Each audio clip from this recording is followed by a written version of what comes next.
Hello, everybody, and welcome to Sheboygan A's Baseball.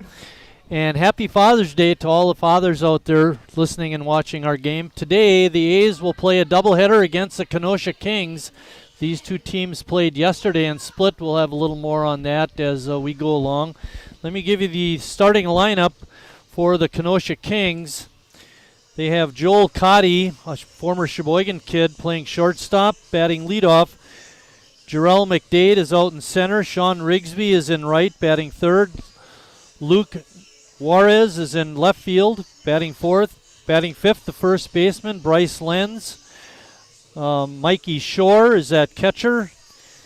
Batting seventh is pitcher Nick Laxon. Batting eighth, Billy Langsford, the third baseman. And batting ninth, Dante Glenn over at second base.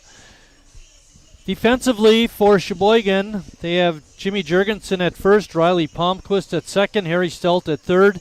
Newcomer Jack Council, Craig Council's son, is at short. In the outfield, we have Carson Hansen in left, Gus Walker in center, Brady Zacharison in right.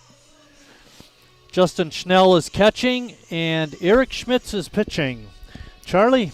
So, very good day out here. Very nice out as we have a lot of people out here in the crowd. A lot of fathers out here, it looks like. We do have our Dad Bod contest coming up, so if you are able, we would love for you to come to the ballpark. I'm not exactly certain when the Dad Bod contest is, but that just means you got to get here a little bit sooner, I think. Of course, as Marty mentioned, Jack Council, the shortstop for today's game, is really kind of the big story here. Just won the state championship in D1 for his baseball team, and Bill was telling us that the girls soccer team had also won their state tournament. So, good day up for Whitefish Bay. Yeah, good day for them for sure. I was looking up the game-by-game stats, and Council hit over 500, I believe, for the tournament, so he had a good one. Leading off for the Kings, I mentioned before, Joel Cotty is a graduate of North High School, played for the Golden Raiders back in the day. In yesterday's doubleheader, first pitch by Schmitty is just a little bit low. First game, Sheboygan won by a score of 8-2, played a very good game. Second game was not very good for Sheboygan. They lost at 10-3. They're hoping to win a doubleheader. They got ace Eric Schmitz going this game, and then you get Recklitis in the second game, Charlie. You'll be the lead announcer for that game. It'll be always a good game when Recklitis is on the mound, as that one looped backwards. They had junior starters today, and each player went out with a young person, and Schmitty brought out the youngest, slow roller short, Council on a pick and a throw, and a good scoop by Jimmy Jurgensen over at first, and they get the 6-3 putout. Nice play on both ends to get that out. But anyway, going back to the junior starter thing, Schmitty came out with his baby daughter Harper. That was his junior start. I thought that was really cool. And then Mom came to the third base line to pick up Harper and take her back into the stands. And Schmitty went back to the mound, and now he's pitching in a ball game. Of course, usually those junior stars, they'll run out to the positions for the national anthem, but Harper a little bit too young for that, so Eric carrying her out for that. Well, maybe that's something we could show on our little live stream. Do a little intro and then tell them what's happening and show it. We'll have to think about that next weekend or whenever we play next at home on a Saturday. Actually, they just do that on Sundays. Up here in the booth, we have Bill Wagner as our field announcer. CJ is in the middle doing the audio enhancements and announcements and basically running the show.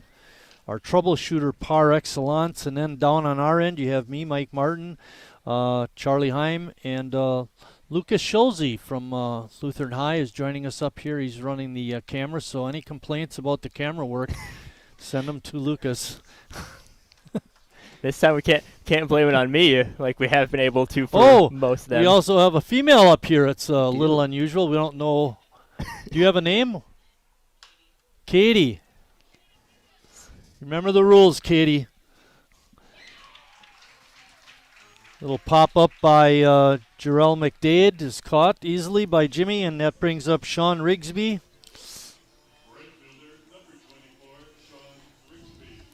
Kenosha, we have played them before, a few weeks ago, I believe. A couple names familiar for those tuning into our broadcast again. So Rigsby is going to follow that one off. In that game previously, Sheboygan won handily 8-1.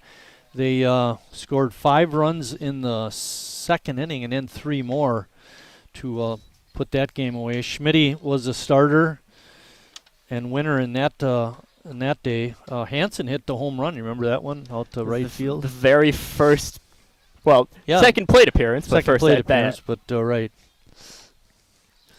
2 balls and 1 strike to Rigsby, the right fielder for the Kings.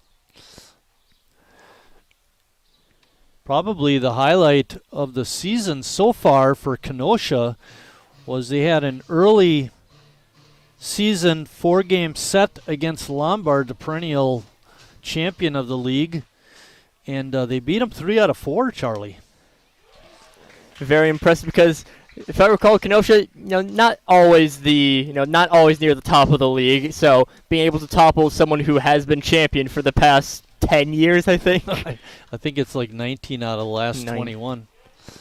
That pitch just a little inside. Rigsby works a walk, and that's a happening right there because Schmitty doesn't walk many batters. Schmitty coming into this game just 4 walks on the season. He's got a 2-1 record and a fine ERA of 1.93. Bryce Lenz, first baseman. In that first game against Kenosha, Eric went 6 innings. That was his longest outing of the year at that time. There's a drive out the center. Walker got a good jump on it, and he's got it measured, makes the catch. So after a half inning of play, Kenosha nothing. Sheboygan coming up.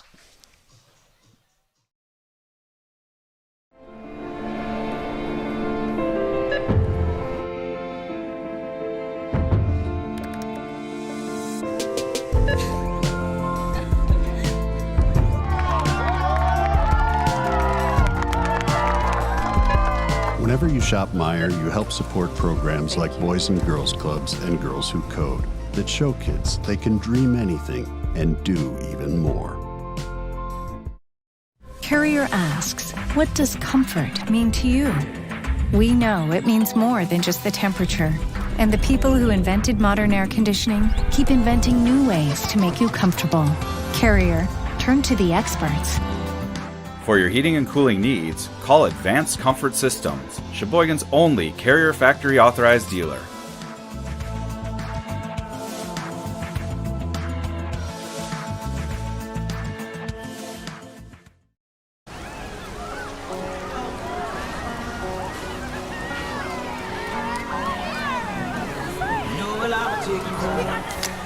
Cold beer on a Friday night, a pair of jeans that fit just right, and the radio.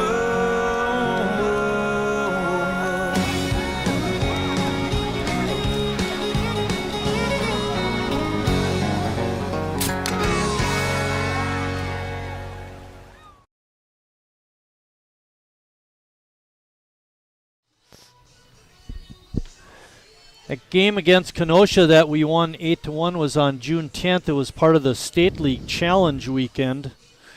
Sheboygan finished 2-1 that weekend. Well, they had that Lombard game was a dandy. They won that one 2-1.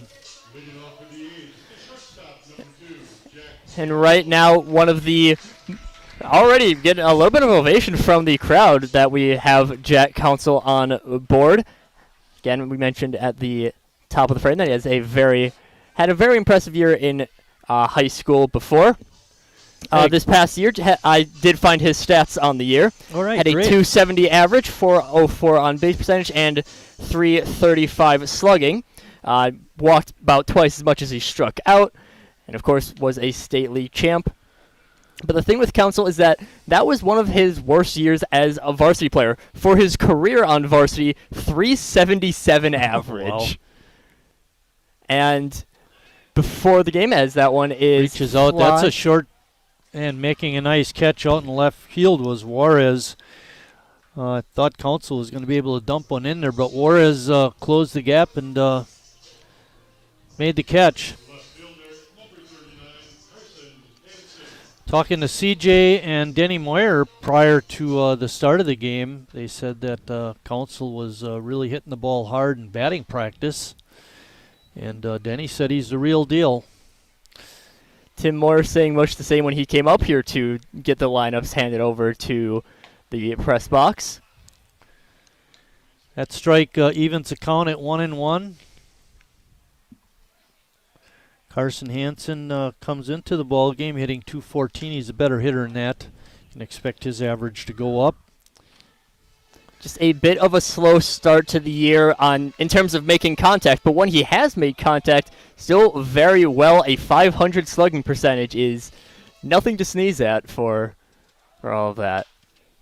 Line drive down the left field side goes foul. Speaking to that, I read some information about Reggie Jackson. This is a while back, but if you look at his career stats, he spent like about 4 or 5 years with nothing but strikeouts. But when he hit the ball, he was over a 400 hitter. When he hit the ball, the problem was, of course, he struck out too much. But hey, he's still in the Hall of Fame. Yep. Right now, Hansen just, slow start to his A's career. I believe was coming in with a little bit of an injury, a recovery from an injury. He That was watches a close that for a full pitch. count. A good eye there by Carson. 3 balls and 2 strikes.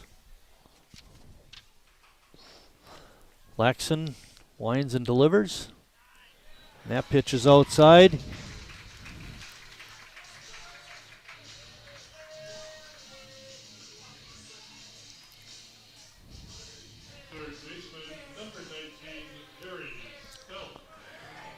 Harry Stelt stepping into the batter's box.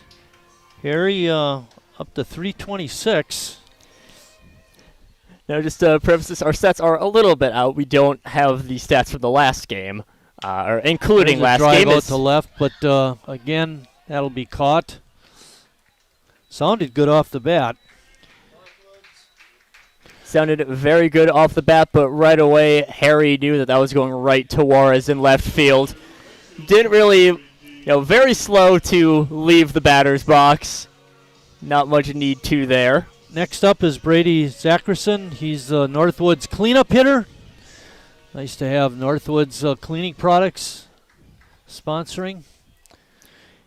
Brady played in the doubleheader yesterday and hit a home run in that. We had 3 home runs over the weekend. Jacob Neese hitting 2 as well.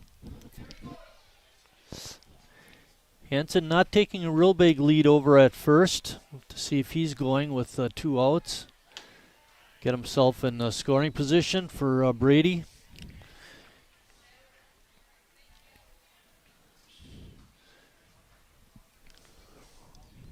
Brady is a very solid hitter coming into the games that was all the way back on Monday as Hansen taking off.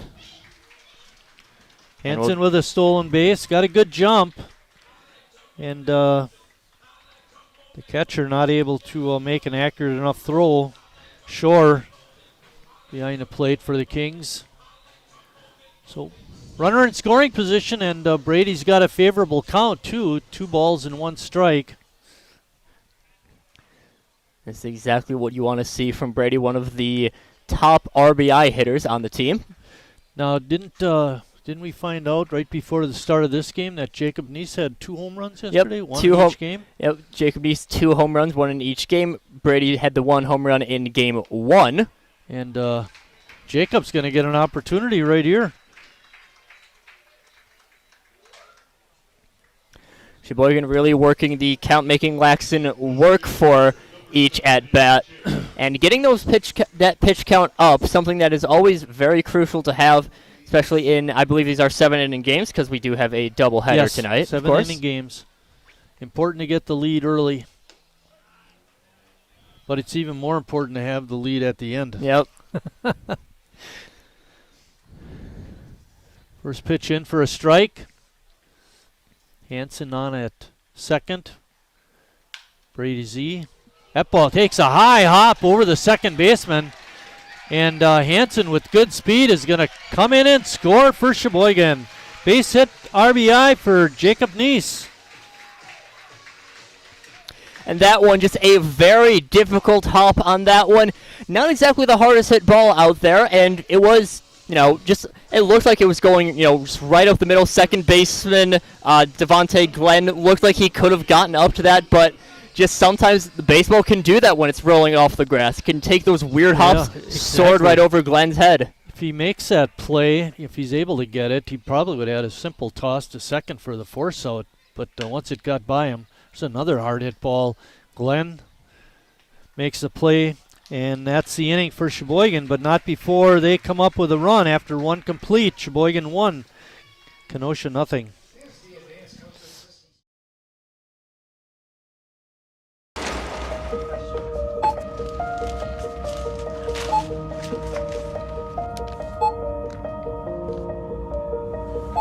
Whenever you shop Meijer, you don't just feed yourself or your family. You help support programs like Simply Give that feed our neighbors in need.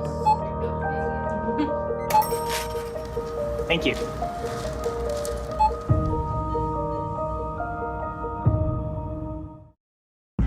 I grew up working in my family's supper clubs. This is where it started with us as far as the fish that we serve at Culver's today. We source the finest cod and batter each fillet by hand and always cook it to order.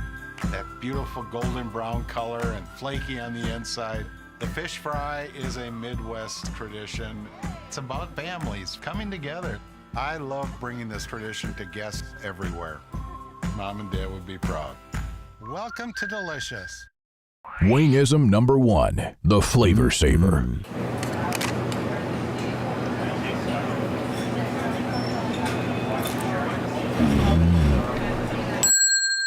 Legend Larry's, the definition of flavor. Wingism number 2, the Joker. Then her dad walked in. Dude, we're done eating. Use a napkin. You serious? Yeah. Are you serious? Yeah, I'm serious. Why so serious? Legend Larry's, the definition of flavor.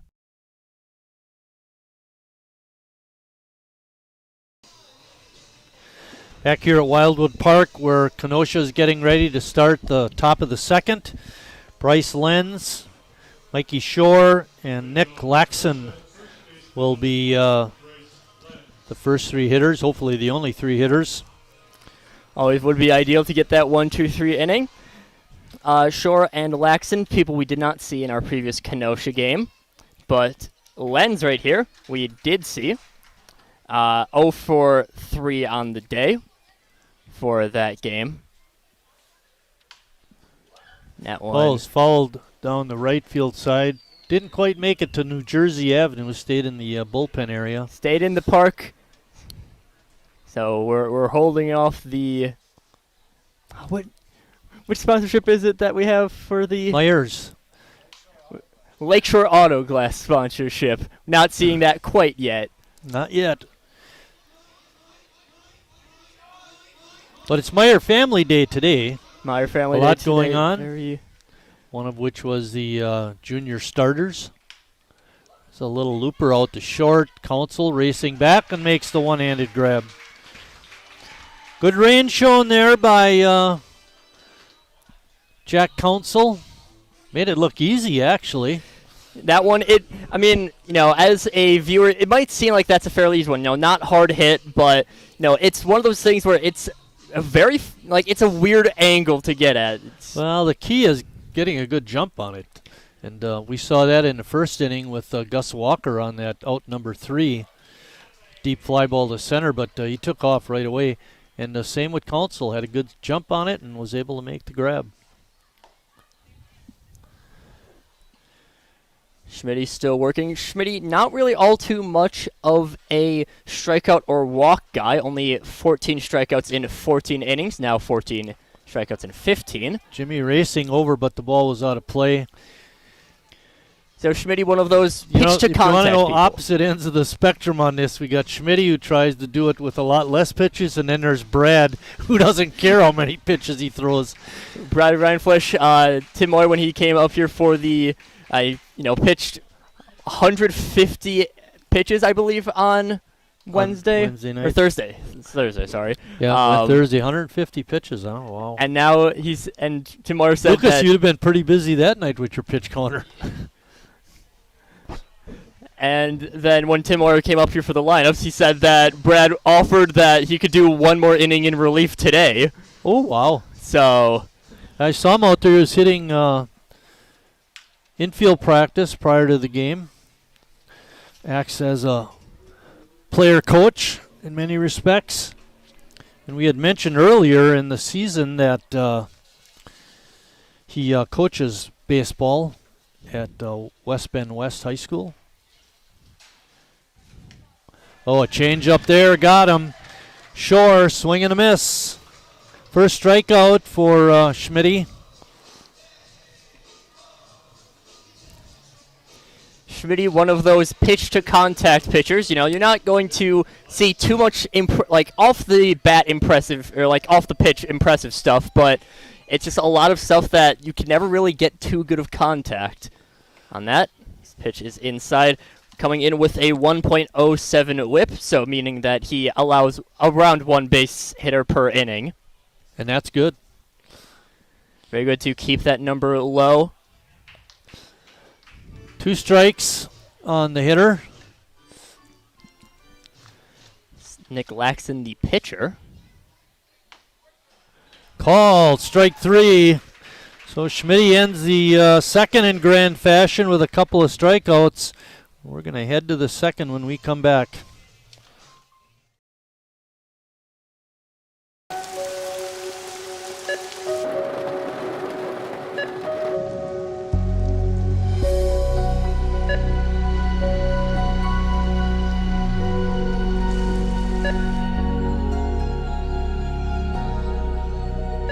Whenever you shop Meijer, you help support organizations like Hope House Mission and New Hope Shelter that give people around here warmth, shelter, and care.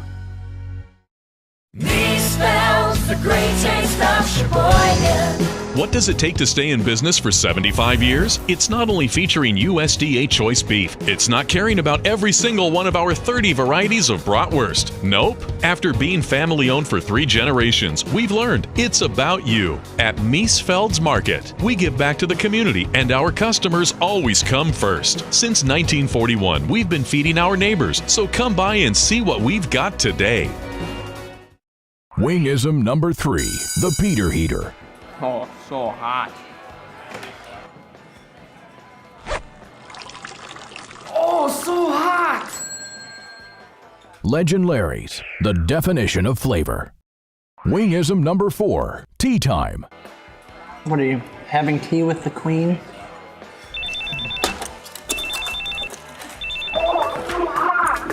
Hello. Nice. Legend Larry's, the definition of flavor.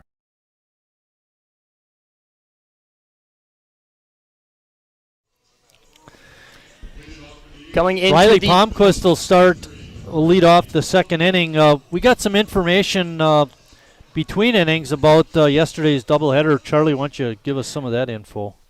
Of course, yesterday, again, playing Kenosha, those ones I believe counting as road games for us. Correct.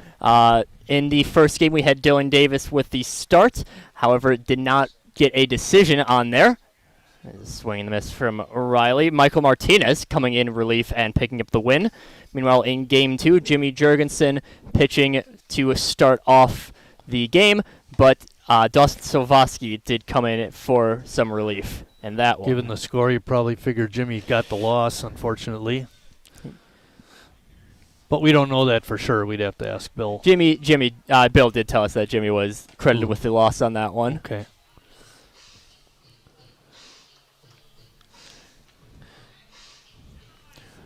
Riley settling in. 2-2 count. That pitch is outside. Part of the problem with Laxon in that first inning was he walked 2 hitters and then gave up a hit, and that produced a run for Sheboygan. He, of course, doesn't want to start off with a walk. That one looked like it was a pitch that would have ended up in a walk, but... Riley fighting it off. Waiting on deck is Justin Schnell. Riley a little bit slow to start off his year, hitting 154 average, but a 216 on base, meaning that he still manages to get on base. And the hard way there. Yep. Got hit by a pitch. Riley brushing it off pretty well. Justin Schnell. Catcher, number 28, Justin Schnell is his favorite player is JT Realmuto, who is a catcher, which that makes sense. Very fitting to have the favorite catcher. Of course, Realmuto, one of the best catchers in recent MLB. Considered one of the best right now. Justin has a low batting average, but he came up big in a couple of the games that we did. We've had the first... I think he drove in an RBI, and then he wound up scoring the winning run on a wild pitch. That was during our Thursday game. That was against the Chicago Heavy Hitters? Milwaukee Heavy Hitters, but... Right. So I knew that. They're close enough. Just testing you, Charlie. Just seeing if you knew. Exactly. We had the... You did good. I mean... You passed the test. For me, like, in the back of my mind before saying it was like, it was the Chicago Rippers, right? But, no, different team. That was the Milwaukee. Actually, they used to be the Milwaukee Jaguars, and then I believe starting off the year on our schedule actually it said does. Jaguars it says too. Jaguars, but they changed to Heavy Hitters. Schnell pops it up on the infield, and making the catch was Cotty. Cotty losing it in the sun for a little bit. Now, heard some interesting stuff before the game. CJ talking about Cotty, how he's played in a number of different independent leagues this year. Just moving around for work a lot. So, if there's a game in town, he'll sign for a few days, play a few games, and move ahead. Gus Walker up with 1 out. We talked about Gus and his hitting, and he had an outstanding year last year. He's really struggled so far this year. Hoping he gets in the groove. He does have 7 stolen bases. Trouble is, you got to get on base to steal a base. And Gus, while he's not been hitting the ball tremendously well, has been doing pretty good. 10 walks on the year so far, but I think really the problem is that he's not making too much contact with 20 strikeouts coming into Thursday. And he's a plus defender, that's for sure, out in center field. Pitch is outside. That time, Shore made a great throw to second base and got the base stealer Palmquist. Good play by Mikey. That throw got Palmquist out pretty handily. Would have been right.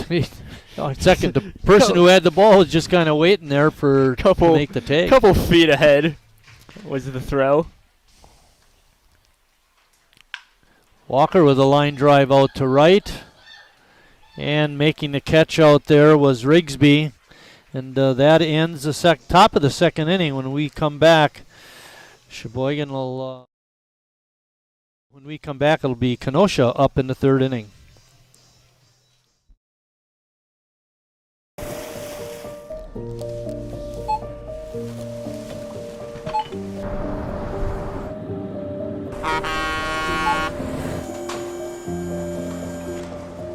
Whenever you shop Meijer, you shop for more than yourself.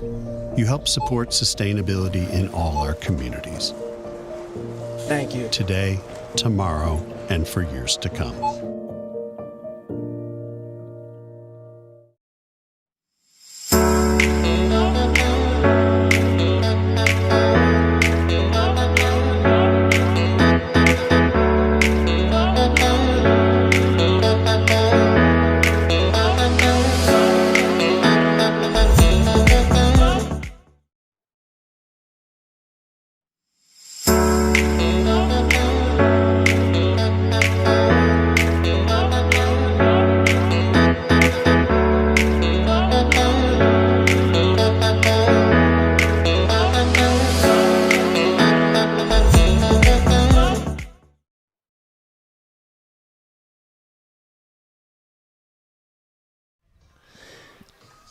Leading off the top of the third for Kenosha will be their number 8 hitter, Billy Langsford, and then following him will be the number 9 hitter, Dante Glenn. Glenn, of course, was the fielder who had that ball bounce over his glove. He couldn't make a play. Not his fault, obviously. Just good fortune for Sheboygan.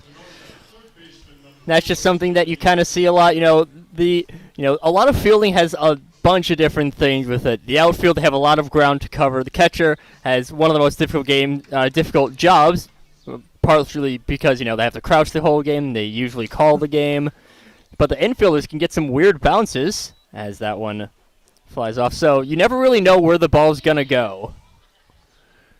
Sean hustling for that one. Boy, he's running fast out there. Don't get hit by a car on New Jersey Avenue, Sean. There's a hard hit ground ball to short. Council over and boots it. It'll be an error.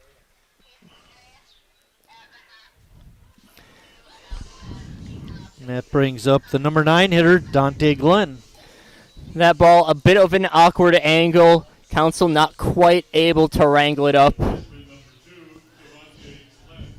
Might have been looking to transfer the ball into the hand before he even had it in the glove. Harry playing even with the bag at third. Now he takes a step or two in. They call that first pitch a strike. It looked like it was outside, but we'll take it. But Glenn was squaring to possibly bunt it. Squares again and goes right through that pitch. No balls and 2 strikes.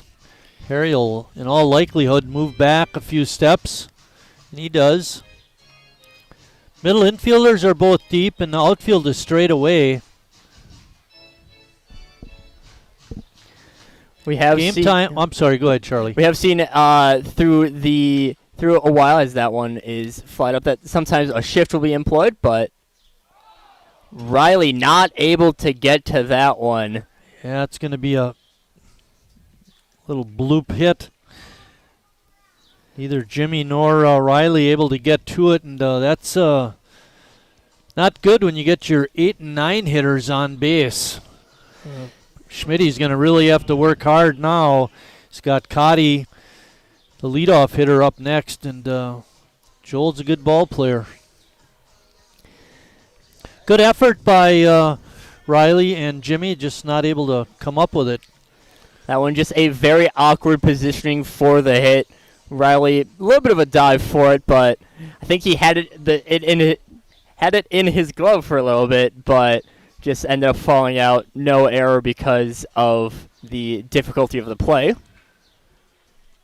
Cotty was looking like he wanted to lay it down, but took it for a strike. Game time temperature was 68 degrees. Of course, it's mostly sunny, I guess. We can see shadows. The ball bouncing away from Schnell. That'll be a wild pitch. It's in situ. What is that? A little spider friend crawling up here on the counter.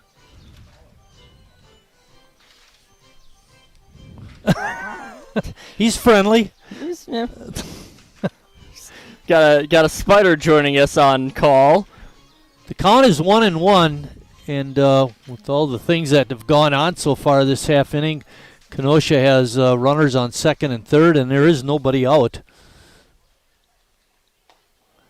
Pitch is in there for a strike, makes it 1-2. It's in situations like this, Charlie, that you'd really like to have a strikeout pitcher, someone that can just blow the hitters away.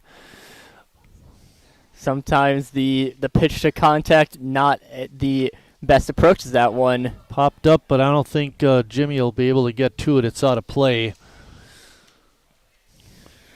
Wind is gently blowing from right to left.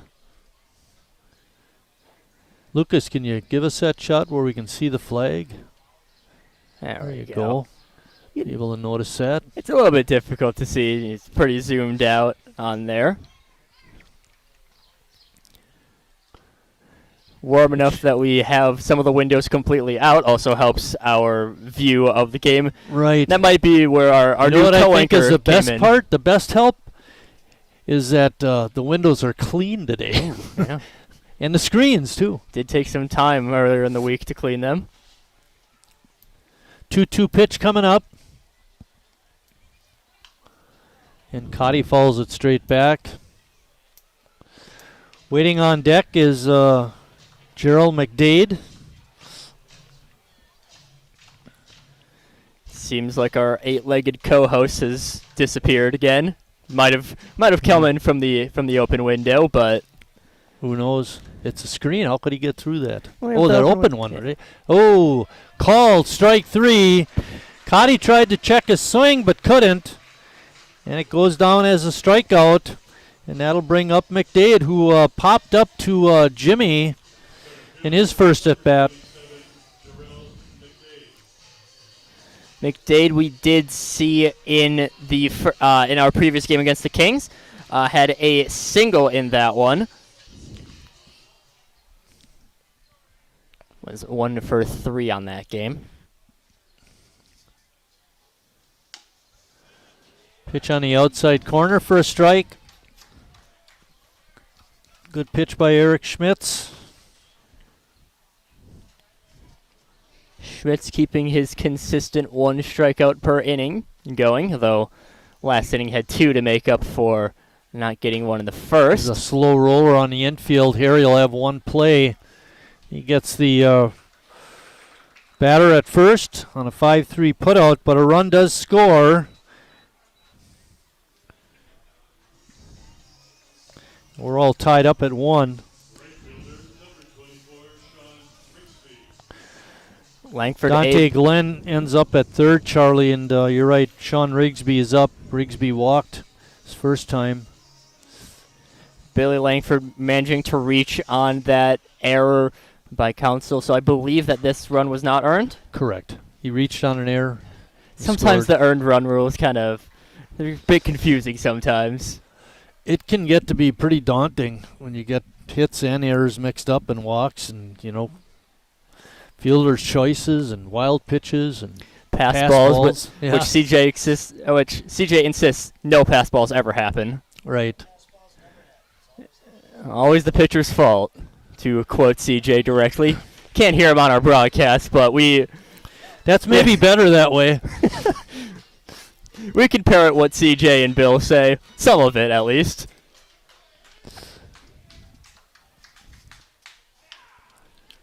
Roller to counsel, good hop. And throws across for the out, and that ends the 3rd inning for Kenosha, but not before they tie up the ball game.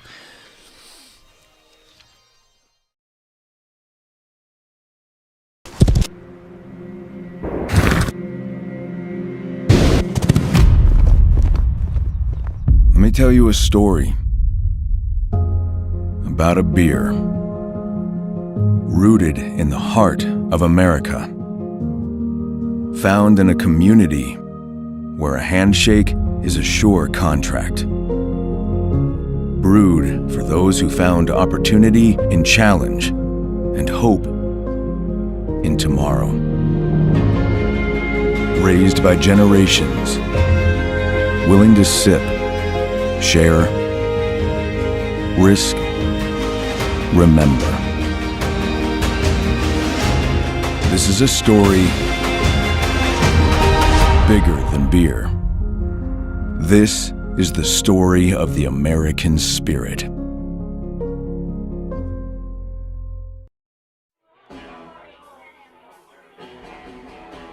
All right, guys, we got teriyaki, honey barbecue, and mild.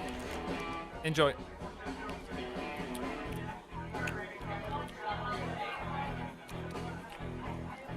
All right, DOA wings, hottest on the menu. You got a problem?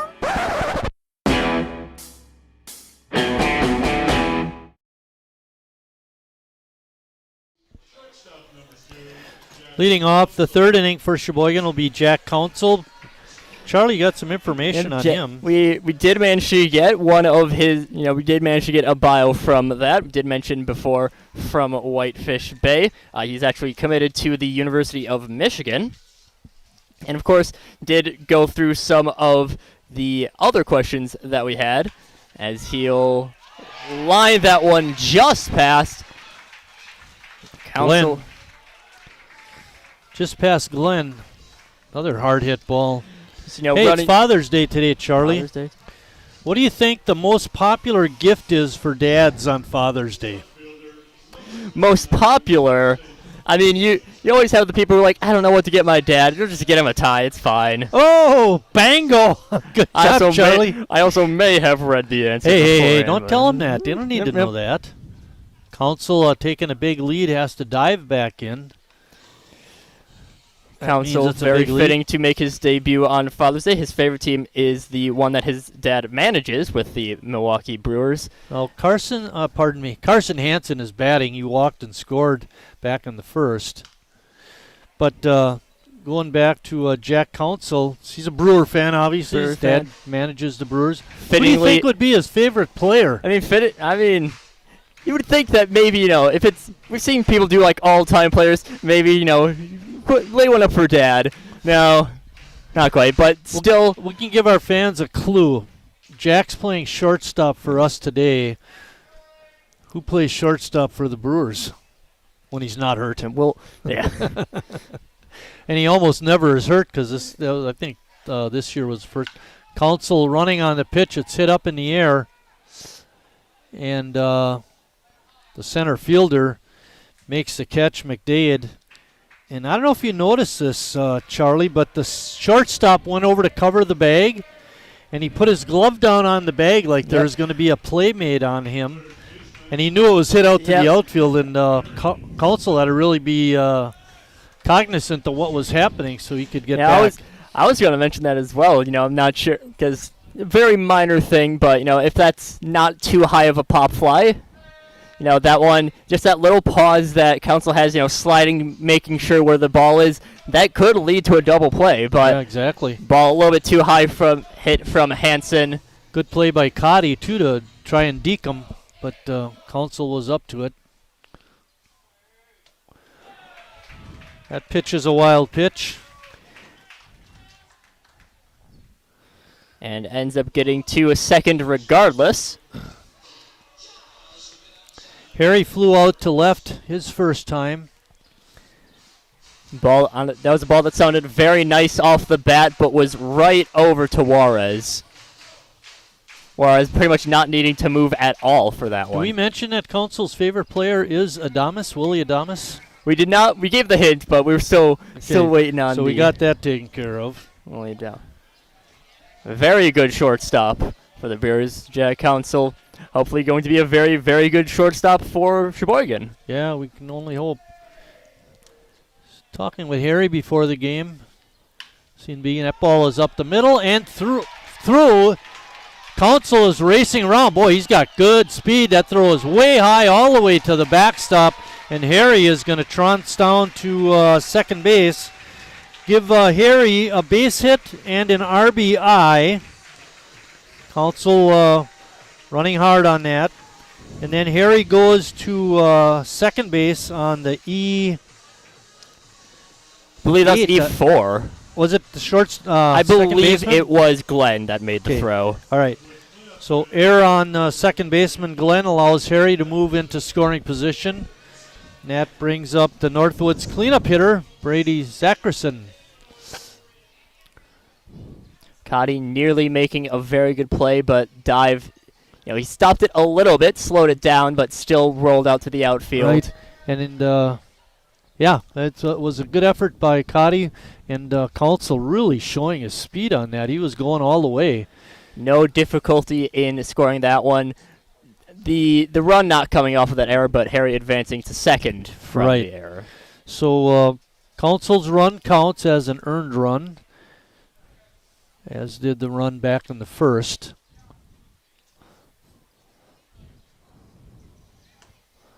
Laxon with a good breaking pitch in for a strike. 1 ball and 2 strikes now to Brady. Brady walked after Hansen had that stolen base. Brady walked, and then that was followed up with Nice's single up the middle. Swing and a miss. Big healthy cut on that one, but a little bit too low. Fooled by I would assume I'll give him the benefit of the doubt and say that it broke a little bit more than he was expecting. I think he might have got fooled on the type of pitch it was also. So a double whammy. He's up Jacob Neese. He's swinging at that first pitch, fouls it back. Shore can't make the play. It's out of play on the roof. Now, it's still not as loud as the first one that I had. No, the first one this year was awfully loud. That's one of the loudest ones we've ever had. Now, you got to think that Neese, maybe a little, I would assume he's pretty happy to play with Jack Council because he is one of the people who does have the Brewers as his favorite team. So yeah, right. Very fitting for that. Jacob checked his swing, but the pitch was in the strike zone. Makes the count no balls and 2 strikes. There are 2 outs.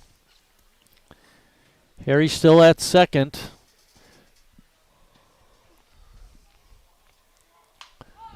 Jacob reaching out and fouls it back. Shore has play this time and makes the catch behind home plate, and that ends the 3rd inning. But not before Sheboygan scores a run, and they now lead it after 3 complete, 2-1. Estimated hold time is now less than 96 minutes.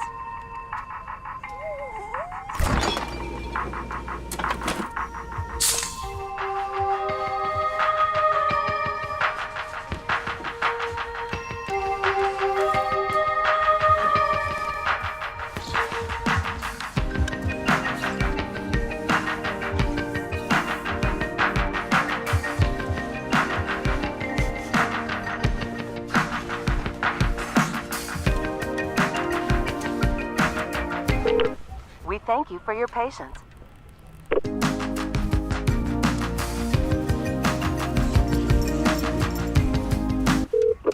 Sorry, are you still there? Yes. Okay, please hold.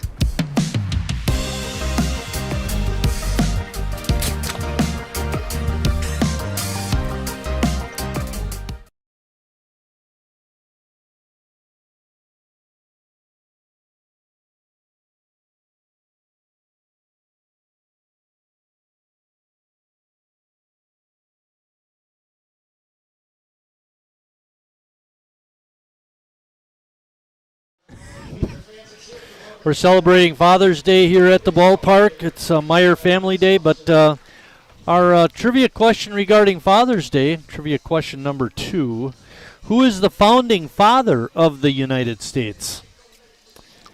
See, that's a little bit of a weird question because there's a couple. Do we know who the founding father is of the United States? Celebrating Father's Day. Oh, we're not getting any responses up here. Lucas? You ought to. You go to school, man. Come on. It's George Washington, people. Come on. George Washington is the founding father of the United States. One of a few, to be fair. There's a couple that counter that, but that's besides the point. Didn't even get any answers from our people here. Line drive out to right. And that's down, and it's going to roll all the way to the wall. Gets by Zackerson. And Sheboygan getting it back in, holding Juarez to a line drive double to right field. That one incredibly well hit on that one. Did not waste any time getting into right center.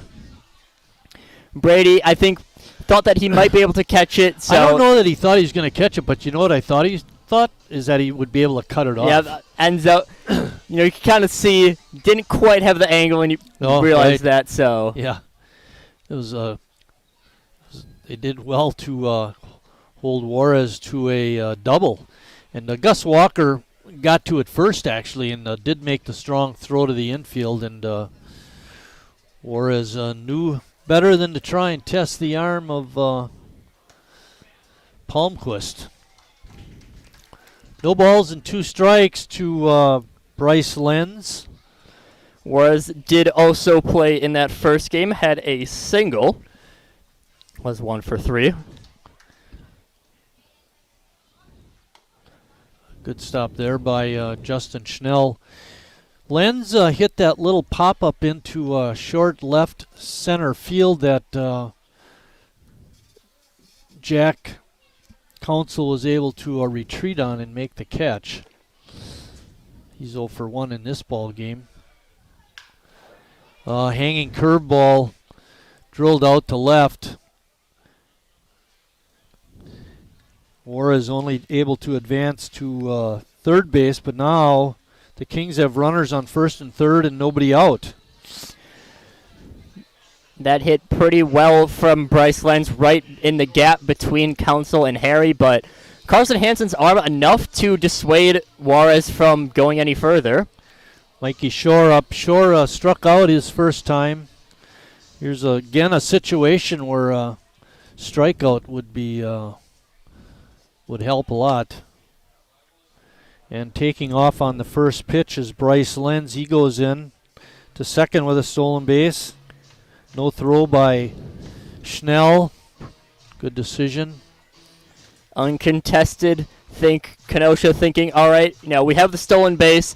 They throw it to second, try to get us out. We send Juarez into home.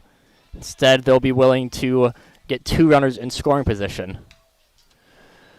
The corners, Jimmy and Harry, first and third, were in. Jimmy was actually on the grass. Harry was at the edge of the grass. See how they play it this time. Pitch is outside. 2 balls and 1 strike on the hitter Shore.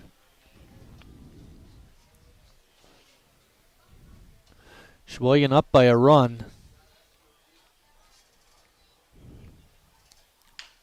There's a slow roller. Harry's got it. Juarez is going to hold at third. A 5-3 putout. That brings up Nick Laxon. Laxon was called out on strikes his first time. Very smart play by Harry, the veteran. Taking his time with it, doesn't want to, boot it, doesn't want to throw the error, and still keeping Juarez, watch him back to third, make sure he doesn't take off. And then the very strong throw. Breaking pitches inside for ball 1. Another big thing about that was just the strength of that throw ending up being very good.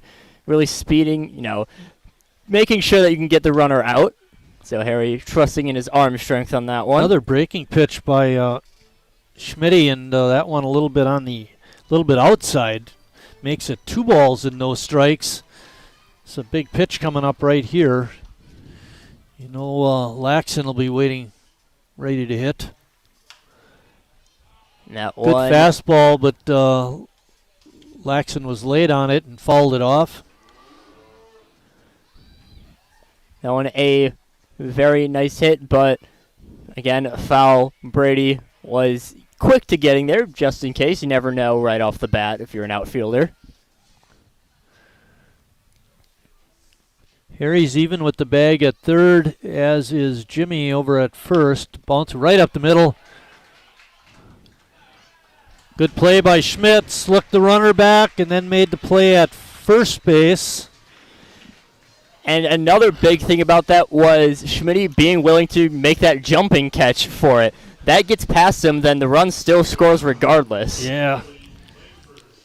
What was the name of that? And Felix Santiago. Felix Santiago. From the Milwaukee heavy hitters made a couple of nice plays just like that, and Schmitty saved himself a run.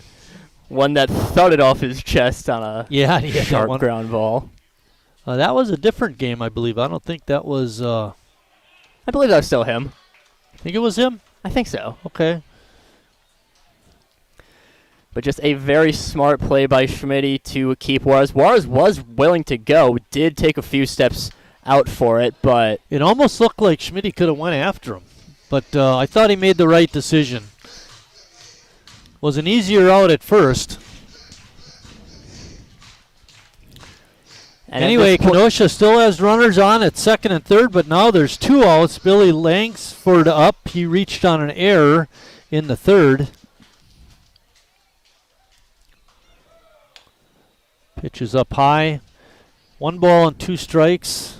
That one very close. Langford, I think, it almost looked like he was, thinking maybe he should have swung at that, but ends up still working out. Gets the ball, and Schmitty working very well out of this jam. Swing and a miss. Strike 3, and that ends the 4th inning for Kenosha. They threatened, but did not score, and then we go to the bottom of the 4th. Sheboygan will be up 2-1.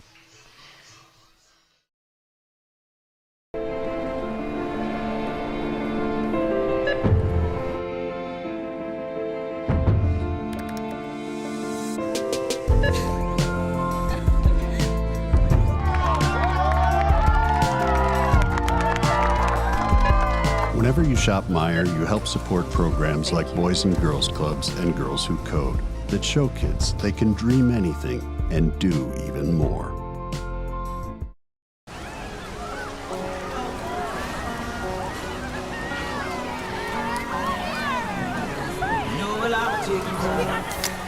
Cold beer on a Friday night, a pair of jeans that fit just right, and the radio.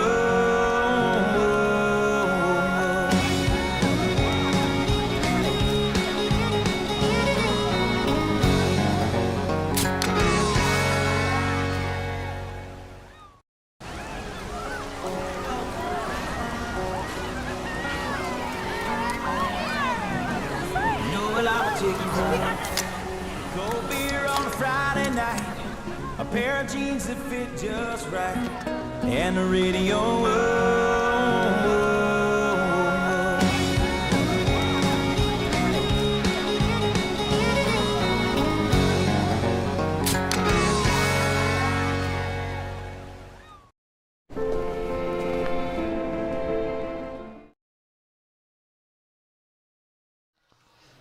Jimmy Jurgensen will lead off the bottom of the 4th for Sheboygan.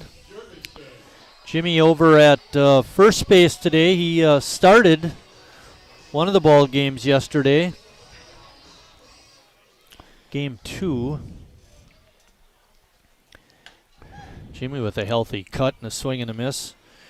We mentioned Jimmy goes to Concordia University, Wisconsin, right down the road, and he's studying secondary education.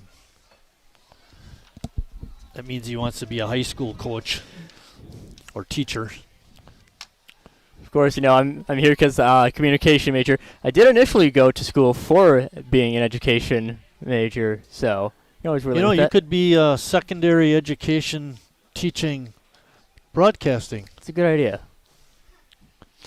I'll mark that. Bill Horsch taught, I believe he was an English teacher at North High, but he also ran the radio station that's there.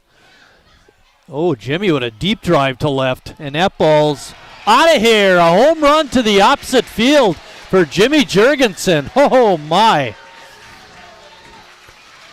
Jimmy, crack of the bat, and that one just slightly getting over the fence, but that's still enough for the home run. Continuing the Sheboygan lead 3-1. Jimmy more than happy to boost up those home run numbers. According to what we have up here, that was home run number 2 of the season. His first home run, I do remember, went over the right field fence, but good power by Jimmy. The way Juarez went back on the ball, I thought, it looked like he had a play on it, but just kept carrying. And swing and a miss that time by Riley.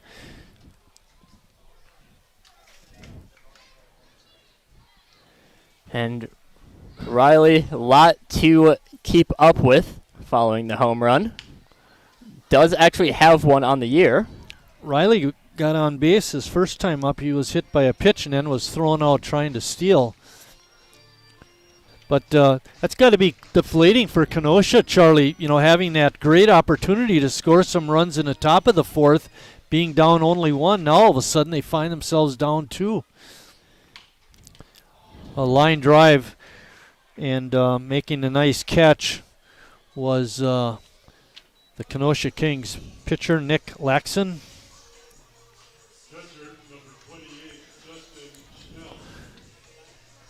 Lefty hitting Justin Schnell is up next.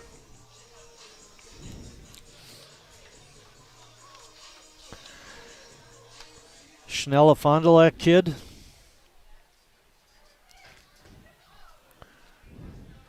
Went to Goodrich High School.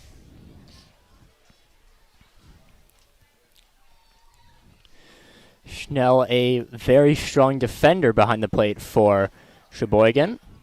I think you mentioned that the other night. You and I both, would consider him of the backstops we've seen for Sheboygan so far this year. He's the top defensively. I think that's probably why he's been getting a lot of time compared to Anzia, compared to Lord Becky, Mary. Yeah, Ian. We haven't seen Justin Anzia catch recently. We did see him. He came into a ball game just the other night as a pinch runner. He doesn't look like a catcher. He's kind of long and lean, and of course he runs fast, which you don't associate with catchers usually.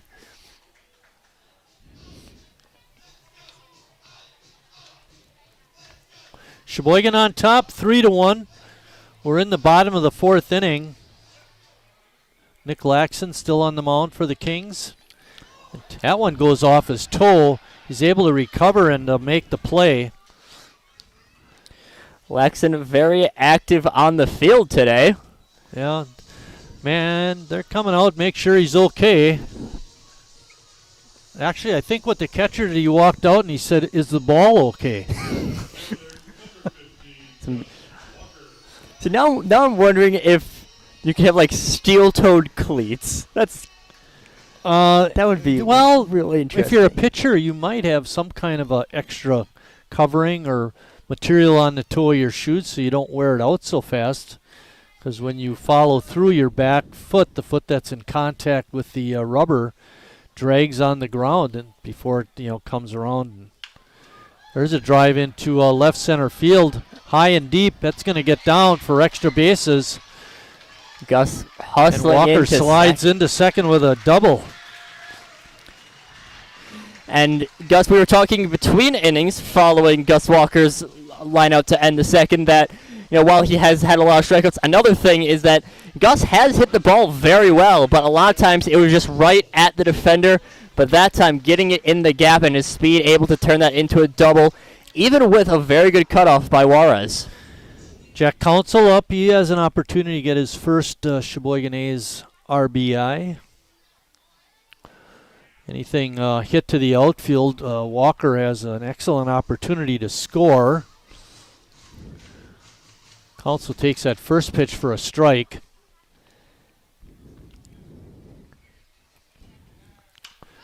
There's a ball lofted into short center field. McDade coming on. He's going to get there and make the grab, and that ends the fourth inning, but not before Sheboygan scores on a home run by Jimmy Jurgensen. As we enter the fifth inning, it'll be Sheboygan 3, Kenosha 1.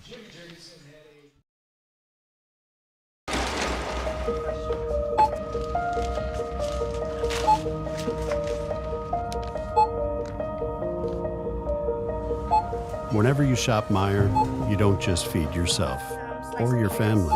You help support programs like Simply Give that feed our neighbors in need.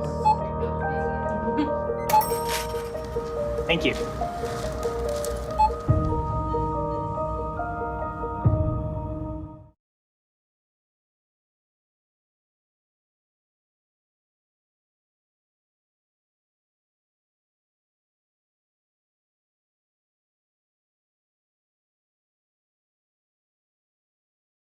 Wingism number 3, the Peter Heater. Oh, so hot. Oh, so hot! Legend Larry's, the definition of flavor. Wingism number 4, tea time. What are you, having tea with the Queen?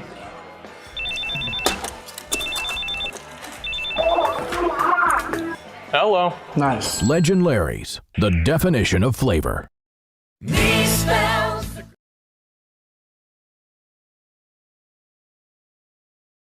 Wildwood Park, Joel Cotty, Dante Glenn is going to lead off the 5th inning for Kenosha. They trail at 3-1. Glenn has had some tough plays come his way on defense. That obviously that really tough ground ball from Nice that ended up scoring a run, and then the Jack Council hit just darted right past him. So Glenn active on defense, also active in his only plate appearance, did single in the 3rd. Glenn swinging at that first pitch, fouls it back. Schmitty so far in the ball game has given up 4 hits. He's walked 1, struck out 4. He's had a lot of stressful innings, Charlie. That 4th inning when they had 2nd and 3rd and nobody out, and in the 3rd inning when they had 2nd and 3rd and nobody out. That inning they were able to score 1 run. Glenn, the number 9 hitter, again with a base hit. So good start for Kenosha to their 5th inning, and that brings up Joel Cotty. Kenosha managing to work well against Schmitty, but Schmitty doing better at still keeping the damage low. Has gotten into a few jams. Number of the past 3 innings now, first batter reaches. Glenn taking a pretty big lead over at first. Cotty looking down to his 3rd base coach. Oh, he steps back in.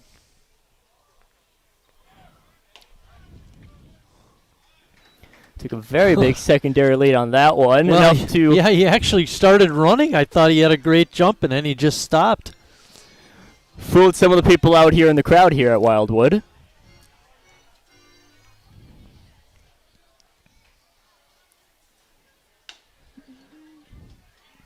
Good pitch on the outside corner for strike 2.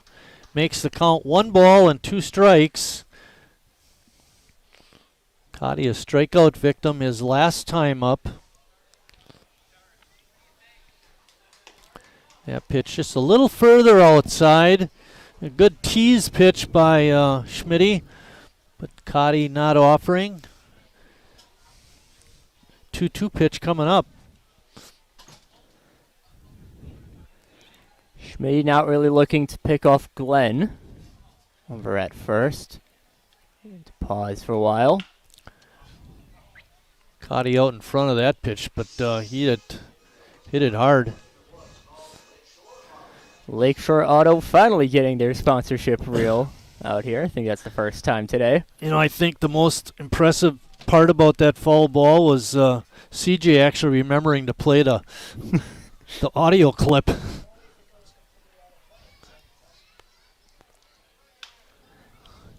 That ball, is it going to be on New Jersey Avenue? Yes, it is. Across the street.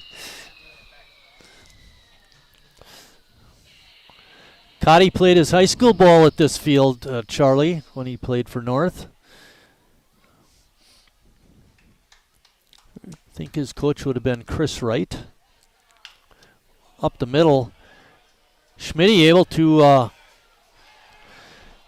get his glove on it, and that slowed it just enough for Palmquist to pick it up and make the toss for the force out at second. The relay throw from Council to Jurgensen not in time, so Cotty reaches on a fielder's choice. That throw a little bit high for them, a little bit high and down towards the catcher side, but I think Cotty was making it to first anyway, so no error on that. Oh, of course not. Of course not. McDade is up. He grounded to Harry. His last time up, and that produced a run for Kenosha, their only run of the ball game.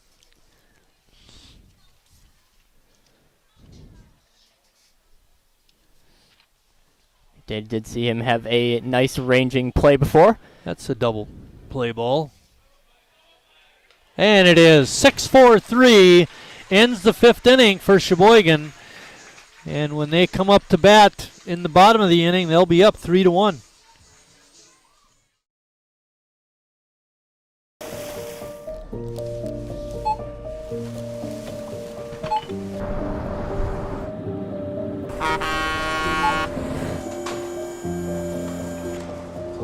Whenever you shop Meijer, you shop for more than yourself.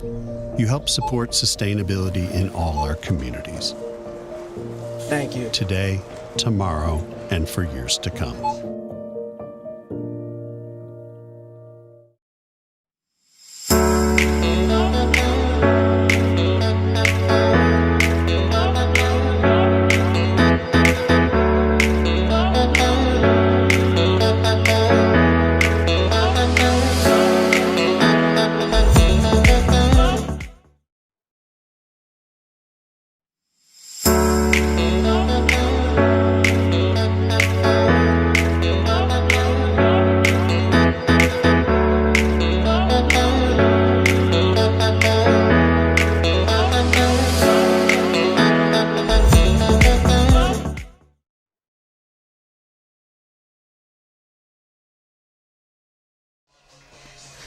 Carson Hansen will lead off the 5th inning for Sheboygan. Carson is 0 for 1 with a walk, and he scored a run.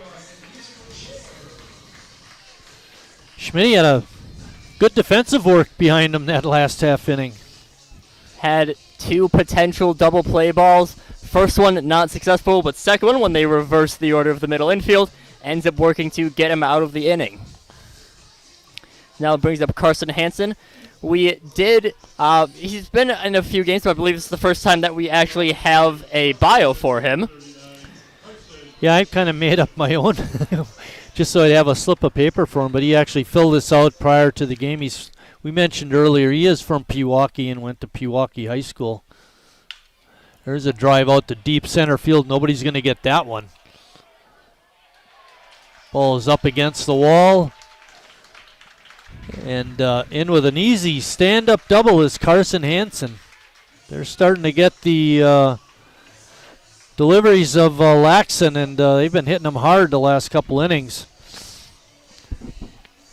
And Carson finally managing to bring up that average. Of course, we mentioned earlier on in the season that the head coach for UW-Milwaukee said that he was one of the best hitting prospects that he ever saw.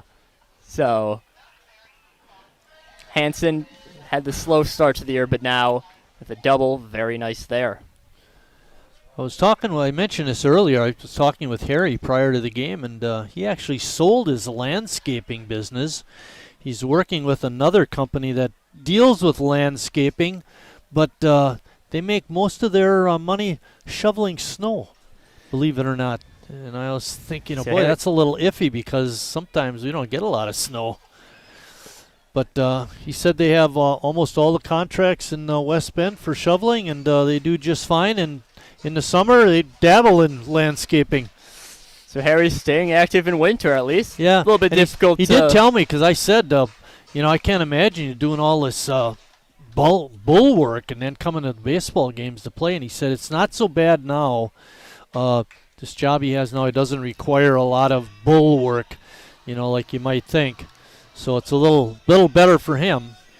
Could be a little better for the Sheboygan A's, too. I mean, maybe that's why he's so willing to take walks. He's tired from all the work during the day. There's a line drive right up the middle, right past the chin of the umpire. Hansen is going to stop at third. Good decision, strong throw in by McDade. And that's going to bring up the Northwoods cleanup hitter, Brady Zackerson. As you said during that one, Harry nearly giving our field umpire a little bit of a shave. But no harm done, physically at least. Still harm done to Kenosha in the baseball term, as Harry now. By the way, Sheboygan has runners on first and third and nobody out. An excellent opportunity to break this game wide open. Right now it's 2 runs, but boy, it'd be nice to be going into those later innings with a 3 or 4 run lead. Now, of course, Hansen's up. Go ahead, Charlie. We saw earlier in the game that Kenosha had this sort of situation, end up stealing second. Makes me somewhat wonder if we see a rare Harry stolen base attempt. I don't think we have enough of a lead to have him take that chance.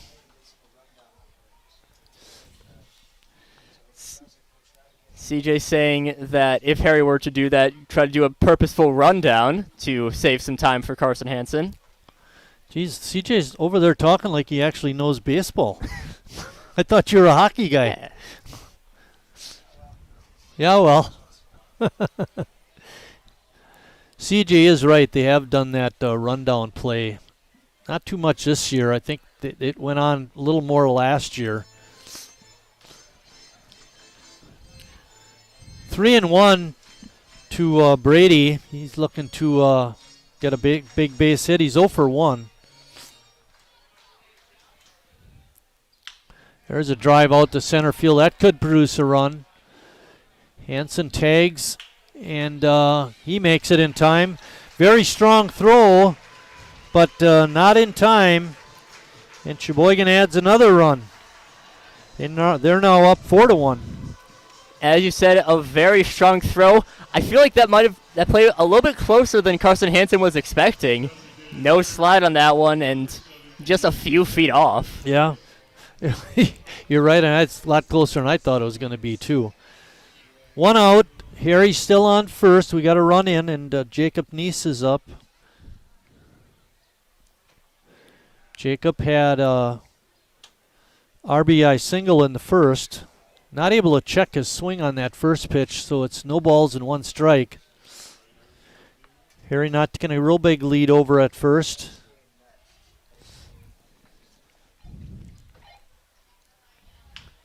A bouncing ball towards third.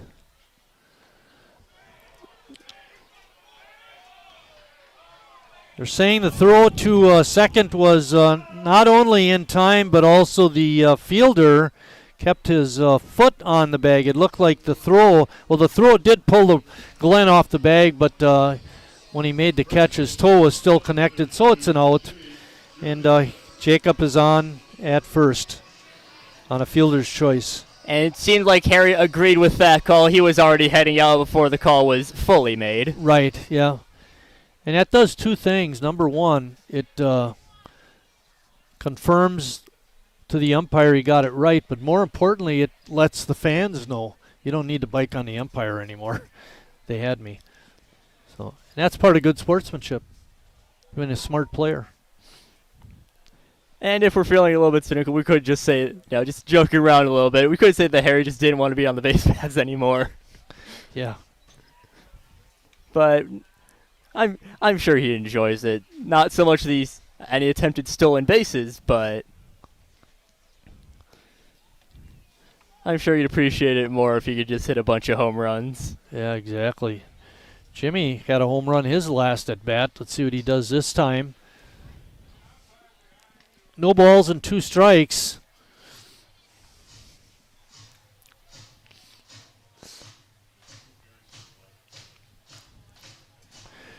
Jacob over at first, taking a little bit more of a lead than Harry was, and he's going.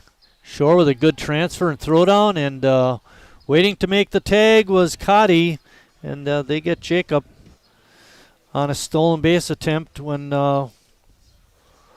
we come back, it'll be for the 6th inning. Sheboygan will be up by a score of 4-1.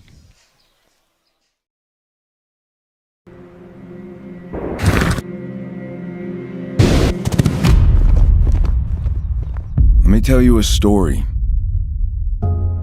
about a beer rooted in the heart of America, found in a community where a handshake is a sure contract, brewed for those who found opportunity in challenge and hope in tomorrow, raised by generations, willing to sip, share, risk, remember. This is a story bigger than beer. This is the story of the American spirit.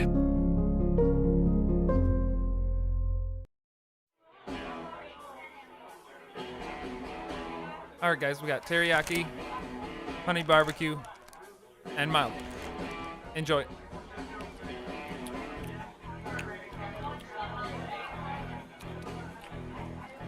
All right, DOA wings, hottest on the menu.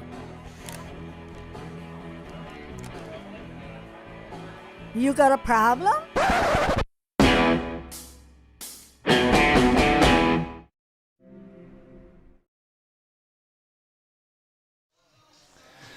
Line score for the ball game so far, Kenosha has 1 run and 4 hits and no errors, or 1 error. Sheboygan has 4 runs, 7 hits, and 1 error. And leading off the 6th inning will be Sean Rigsby. Of course, for those 7 hits that Sheboygan has, 2 of them coming in the last inning. Both very, very strong hits. Carson Hansen with that double, as Rigsby will fly that one deep. And of course, Walker, the great defender that he is, was able to retreat back and make the catch. I was saying last inning had that big double from Hansen, ends up getting our Irish Roofing sponsorship, pretty rare one out there. Of course, Harry Stout with a very, very good hit right up the middle. This brings up Luke Juarez. Juarez doubled to lead off the 4th and then was stranded on at 3rd as Schmitty was able to work out of that jam.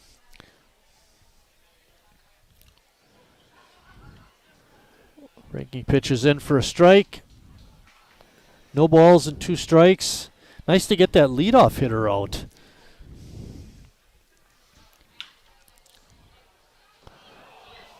Palmquist looked like he had a pretty good shot at it, but the ball just got by his glove for a base hit out to center. For a moment, it's still a little bit difficult to see at times, but I thought Riley had it for a little bit. But once, obviously, by the time Walker picked it up, I realized. Kenosha now with 5 hits in the ball game.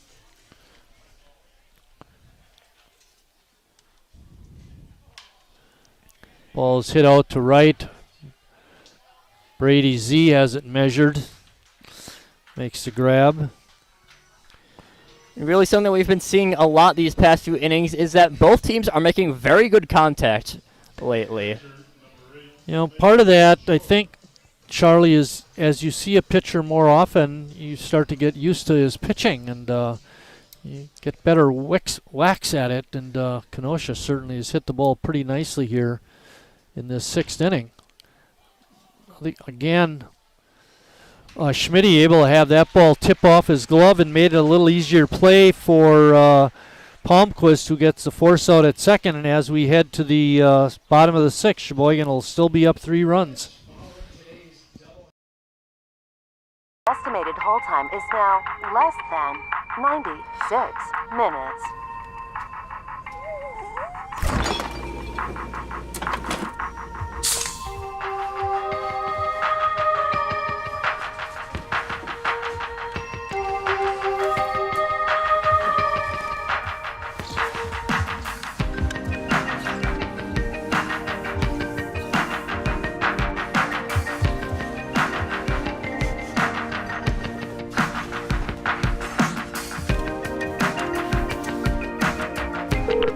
We thank you for your patience.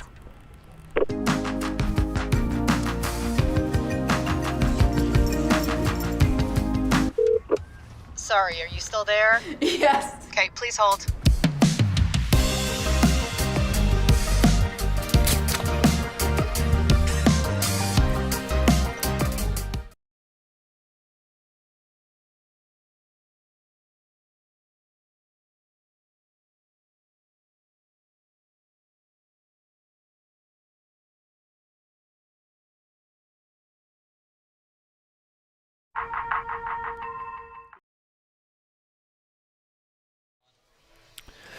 Jimmy Jurgensen was at the plate when Jacob Neese was thrown out at 2nd to end the 5th, so he'll lead off the 6th inning.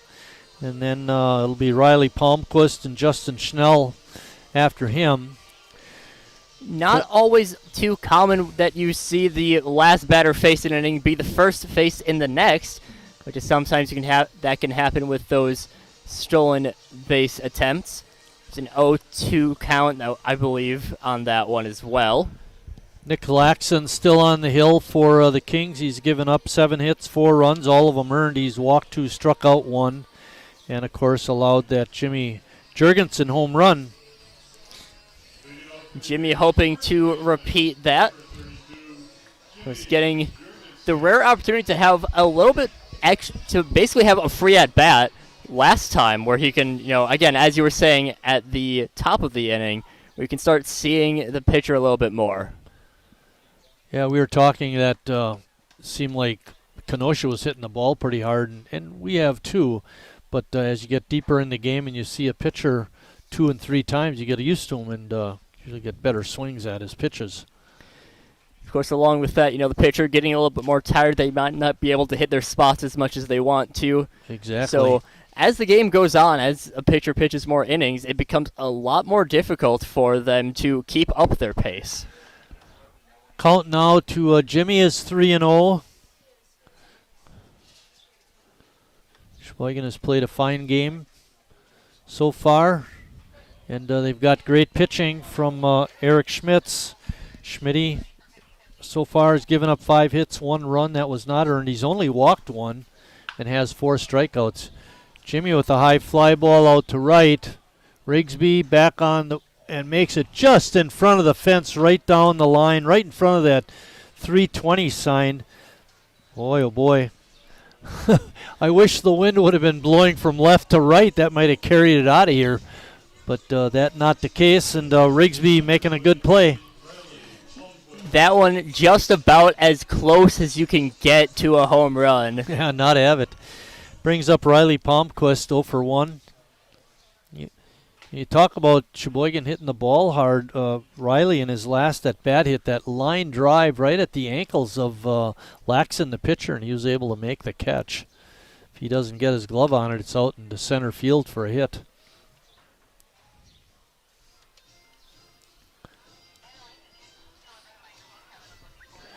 Jared Reklitis will be pitching game 2. You're certainly going to want to come back and see that game. Nice pick and throw by Cotty. Gets Palmquist. Charlie Heim will be your lead announcer for our second game today. And something that's also probably the most important thing about the switch between games is that in the meantime is when we have our dad bod contest. So if you're just listening out here, you got time, go on to the park. You got some prizes out there for the dad bod contest. Justin is not able to check his swing. It's a strike. Got one more Father's Day trivia question I'll throw out to you. Charlie, you're going to leave a couple for Charlie if he wants to use them in game 2. That's up to him.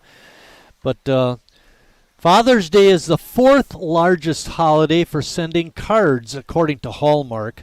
What are the 3 holidays ahead of Father's Day?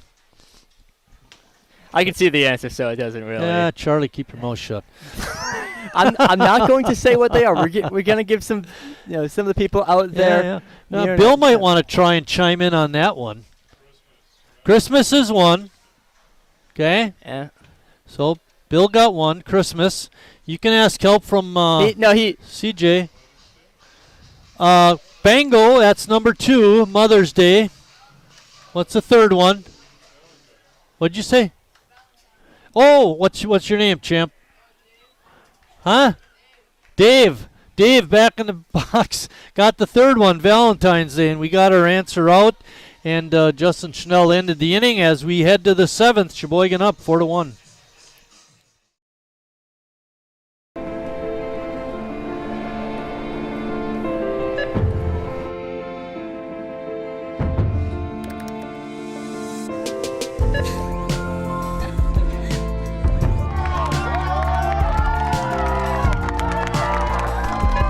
Whenever you shop Meijer, you help support programs like Boys and Girls Clubs and Girls Who Code that show kids they can dream anything and do even more.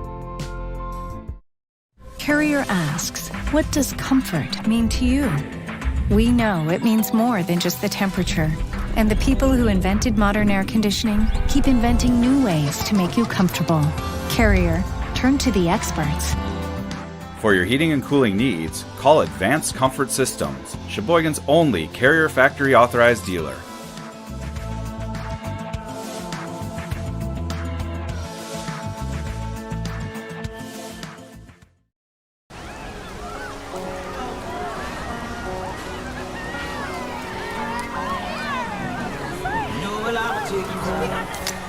Cold beer on a Friday night, a pair of jeans that fit just right, and the radio.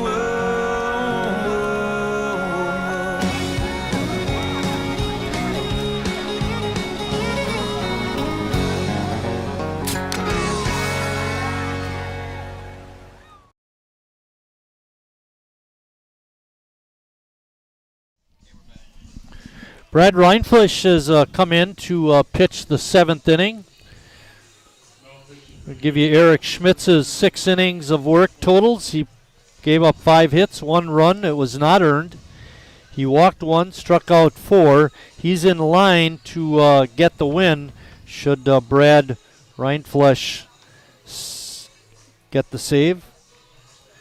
Keep Kenosha.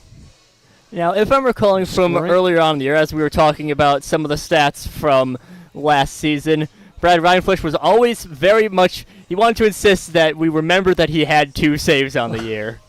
I believe it was him that we were talking about with that, right? Could very well be. I've got those somewhere in here. Oh, okay, you got it there on the sheet that I made up. I believe it was Brad that was. Well, hey, who else says? Coons isn't here to tell us, so it's got to be Brad. It'll be Laxon, Langsford, and Glenn, the bottom 3 of the Kenosha Kings order to face Reinfleisch. And I think we were talking earlier, Brad pitched that complete game against the Milwaukee heavy hitters. He threw, they say 150 pitches? Somewhere around that range. It was a bunch, but he got through it and starts off Laxon with a fastball strike that he fouled off.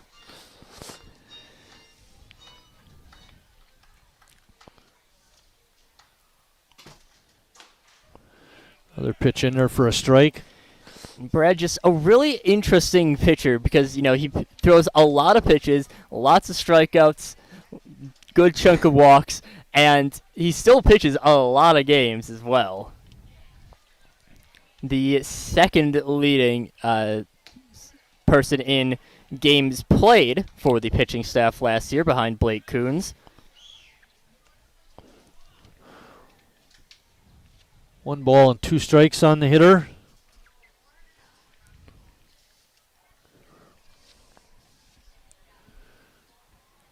Pitch is a little bit inside.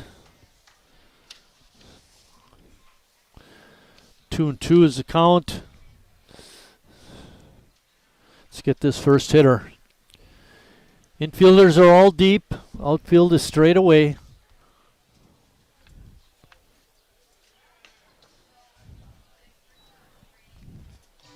Brad started off the at-bat with 2 quick strikes.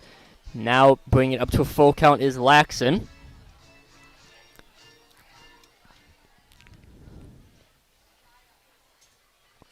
And that pitch rides up inside. And the leadoff hitter is on. Laxon was 0 for 2 coming into that at-bat, and this is Billy Langsford. He's 0 for 2, but he did score a run. He reached on an error back in the 3rd and scored.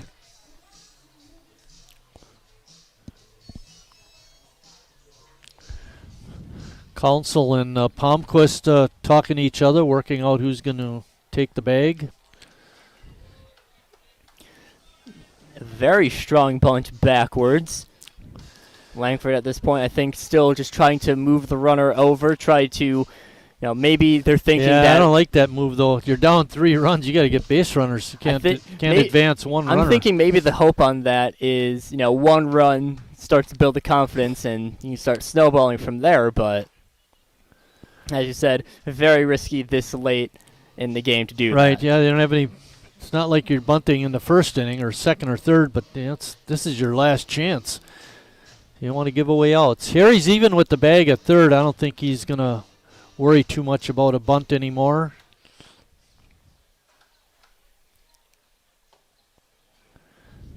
Pitches outside, makes the count 2-1. For having thrown all those pitches on Thursday night, Brad still has pretty good velocity.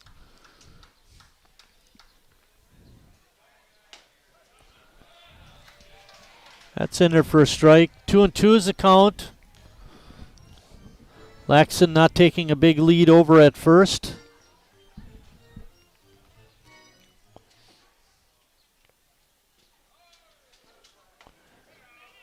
Pitches at the top of the strike zone, called strike 3. And that's the first out of the inning. And that brings up Dante Glenn, who's 2 for 2. He might be a kid that would bunt to get on, Charlie, because he's got good speed. And maybe that's what Billy Langsford had in mind, too, when he tried to bunt that first time. It wasn't like a sacrifice bunt as much as it was to try and get a bunt hit. Glenn doing very solidly. Not often that you see the 9-hitter being one of the best performing of the day. Yeah, at least for this game, 2 hits. The only one with multiple hits, I believe, for Kenosha. Sorry, Luke Juarez has 2 hits as well.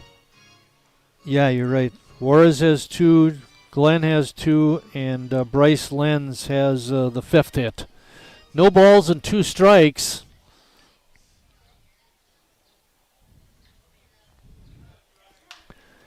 Hit that one up in the air. Zach coming in and makes the catch. And that's out number 2. Last chance for Kenosha is Joel Cotty. Brady with a pretty long way to run on that one. Ends up getting to it with no problem. And now 2 outs for Kenosha. Brad hoping to get a save on the year.